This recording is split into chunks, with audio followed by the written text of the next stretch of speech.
Students, समष्टि अर्थशास्त्र से रिलेटेड पिछले कुछ वीडियो में हमने उत्पादन व रोजगार का प्रतिष्ठित सिद्धांत क्या होता है, ये किस प्रकार से काम करता है, इसकी मान्यताएं क्या होती है, संपूर्ण क्लासिकल मॉडल किसे कहा जाता है, कौन कौन से समीकरणों पर यह आधारित है और कौन कौन से चित्र इसमें बनते हैं आदि पर हमने विस्तार से चर्चा की। सामान्य रूप से परीक्षा में जो प्रश्न पूछा जाता है वह यह होता है कि उत्पादन व रोजगार से संबंधित संपूर्ण क्लासिकल मॉडल का समीकरण व चित्रों से आलोचनात्मक व्याख्या कीजिए, यानी संपूर्ण क्लासिकल मॉडल की आलोचनात्मक व्याख्या कीजिए। तो हमको यह भी पता होना चाहिए कि इसमें क्या कमियां हैं। यही कारण है कि इस वीडियो में हमने प्रतिष्ठित जो क्लासिकल मॉडल है उस क्लासिकल मॉडल की आलोचनाओं को शामिल किया है, ताकि आपको समझ में आ जाए कि मुख्य रूप से इसमें क्या कमियां रही।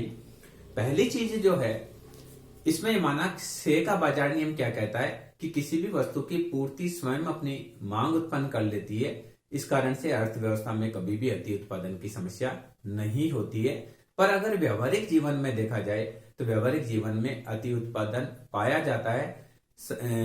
ये जो सिद्धांत है वो ये मानता था कि जो जैसे ही उत्पादन होता है, जितने भी वस्तु का उत्पादन होता है उतने की उतनी ही आय का सृजन होता है और आय का सृजन होने से उतनी ही मांग का सृजन हो जाता है।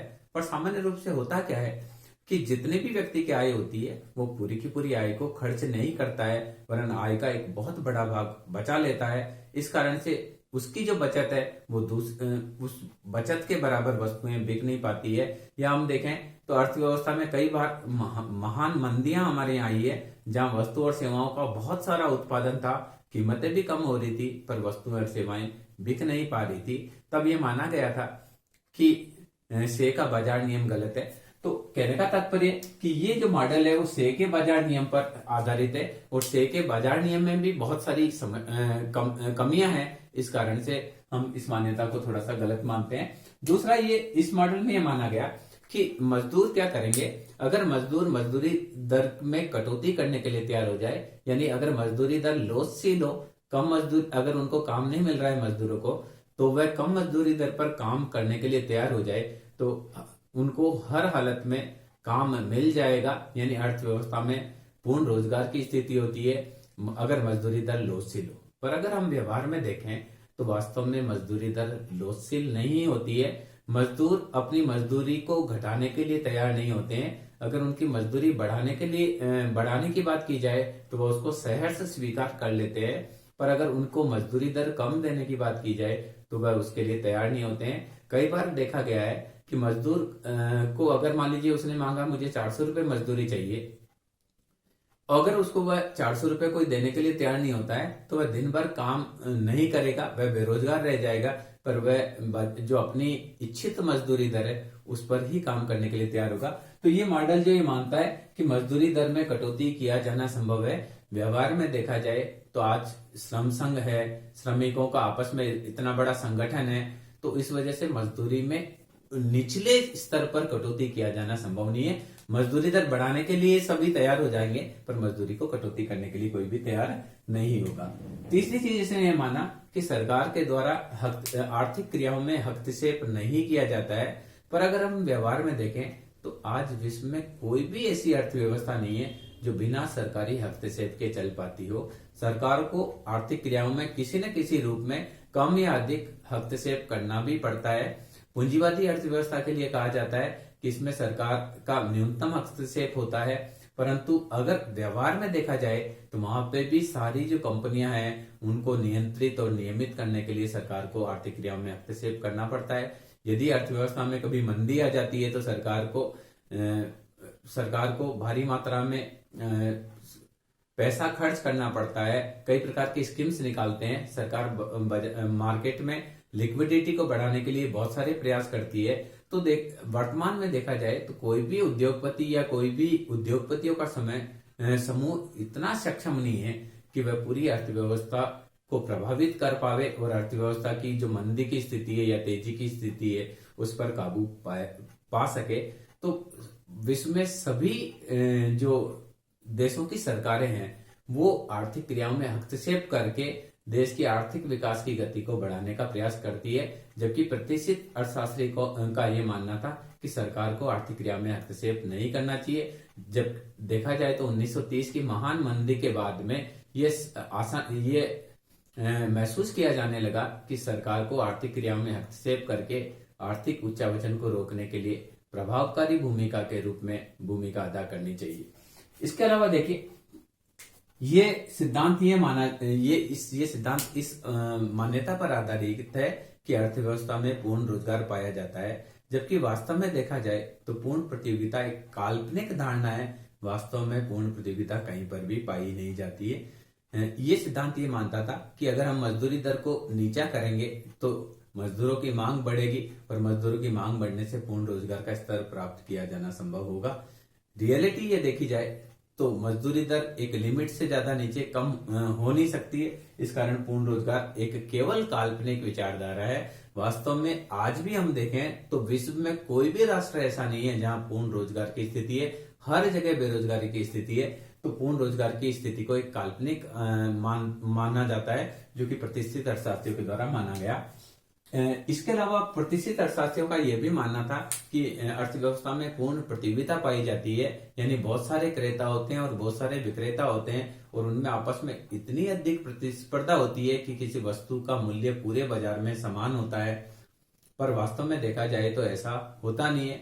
सामान्य रूप से जो प्रतियोगिता होती है, न तो वह पूर्ण प्रतियोगिता होती है, न ही बाजार में एकाधिकार की स्थिति होती है, बल्कि बाजार में किसी भी वस्तु के उत्पादन में विक्रय में एकाधिकृत प्रतियोगिता वास्तव में पाई जाती है। तो ये भी हम कह सकते हैं कि इन्होंने जो मानी थी कि पूर्ण प्रतियोगिता अर्थव्यवस्था में पाई जाती है, वो भी हम कह सकते हैं कि इन्होंने काल्पनिक धारणा मानी थी।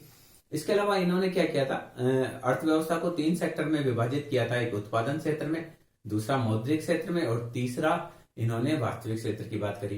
तो अब अगर हम बात करें तो मौद्रिक क्षेत्र में इन्होंने फॉर्मूला दिया था P = mv/t।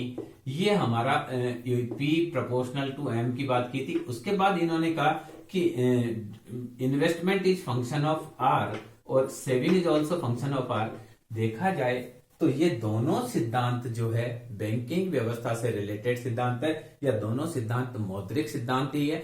इन्होंने इस क्लासिकल मॉडल में जो दोनों को अलग अलग किया है वो वास्तव में अलग अलग नहीं है, क्योंकि ये दोनों जो मुद्रा की जो पूर्ति है, कीमत स्तर को ब्याज की दर भी प्रभावित करती है, कीमत स्तर को सेविंग की रेट भी प्रभावित करती है, कीमत स्तर निवेश से भी प्रभावित होता है और मुद्रा की पूर्ति से निवेश भी प्रभावित होता है, मुद्रा की पूर्ति से बचत भी प्रभावित होती है। कहने का तात्पर्य यह है कि ये दोनों जो क्षेत्र हैं वो अलग अलग क्षेत्र नहीं होकर एक ही क्षेत्र है। ये दोनों क्षेत्र एक दूसरे को पूरी तरह से प्रभावित करते हैं, या एक दूसरे के हम कह सकते हैं कि प्रायवाची है। इस कारण से इनको अलग करना संभव नहीं है। अगली बात यह होती है कि ये सिद्धांत जो है उसमें ये माना गया कि जो ये चीज बात कर रहे हैं कि श्रम की मांग बढ़ेगी तो वास्तविक मजदूरी दर बढ़ेगी, या मौद्रिक मजदूरी दर में परिवर्तन होगा, या उत्पादन में परिवर्तन होगा।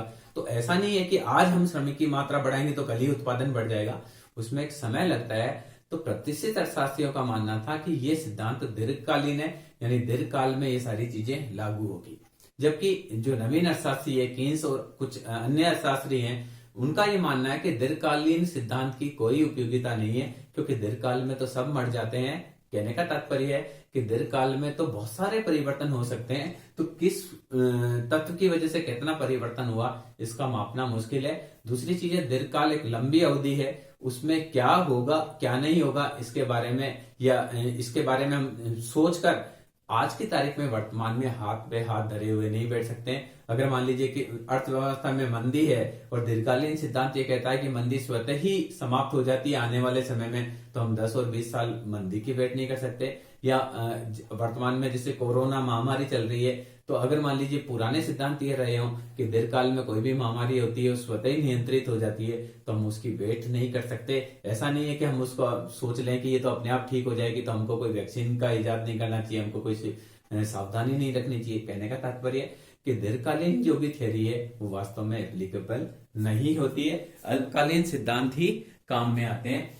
इस वजह से भी इसको अनुपयोगी माना गया है। इसके अलावा देखिए, मुद्रा की मांग, मुख्य रूप से इन्होंने सौदों की बात करी कि यानी मुद्रा की जो मांग है वो लेन देन के उद्देश्य के लिए की जाती है। कीन्स ने बताया कि मुद्रा की मांग केवल लेन देन के लिए ही नहीं की जाती है। कीन्स ने मुद्रा की मांग को 3 भागों में विभाजित किया, L1 plus L2 plus L3। इन्होंने इसको बताया कि ये मुद्रा की लेन देन की मांग आय पे डिपेंड करती है, सतर्कता की मांग आय पे डिपेंड करती है, और मुद्रा की सट्टे की मांग ब्याज दर पे निर्भर करती है। यानी कीन्स के द्वारा मुद्रा की मांग को 3 भागों में बांटा गया, लेन देन का उद्देश्य, सतर्कता का उद्देश्य और सट्टे का उद्देश्य, जिसकी चर्चा हम कीन्स के जो ब्याज दर का सिद्धांत है उस वीडियो में हमने की है, आप उससे देख सकते हैं। तो इन्होंने केवल जो कहा कि मुद्रा की मांग केवल मुद्रा एक आवरण की बाती है, मुद्रा एक लपेटन की बाती है जिसके अंदर सामान भर के आता है, या मुद्रा एक तटस्थ है, जबकि वास्तव में देखा जाए तो मुद्रा एक तटस्थता की भूमिका नहीं निभाती है। वर्तमान में मुद्रा आर्थिक क्रियाओं में सक्रिय रूप से भाग लेती है। तो ये मान लेना कि मुद्रा केवल सौदों के लिए ही प्रयोग ली जाती है, इसके अलावा मुद्रा का आर्थिक क्रिया में कोई भी कार्य नहीं है।